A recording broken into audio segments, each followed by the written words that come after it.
What up, y'all? It's me, Sista Girl Tuesday, back at it again with another video, and this week's video is featuring Brussels sprouts. So I know that, it's kind of a mixed bag on how people feel about them, but I hope that you'll enjoy this recipe. I've switched it up a little bit, and so if you want to see how I'm making Brussels sprouts, just keep watching, and you already know, before you go, don't forget to like, comment, share, and subscribe, and I'll see y'all next time. Be sure to stay tuned at the end for a few pro tips.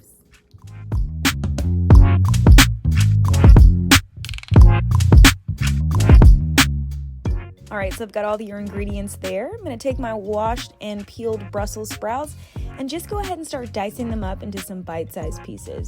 Once you've done that, you'll transfer them into what will be your mixing bowl.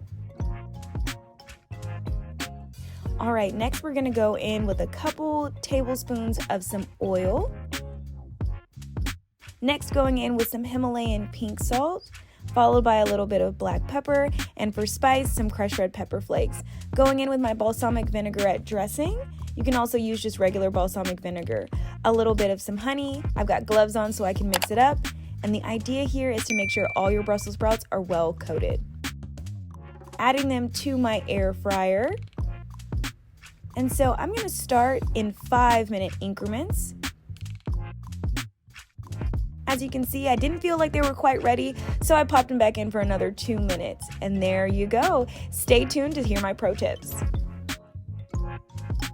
Thanks for sticking around for the end of the video. Here are a few pro tips.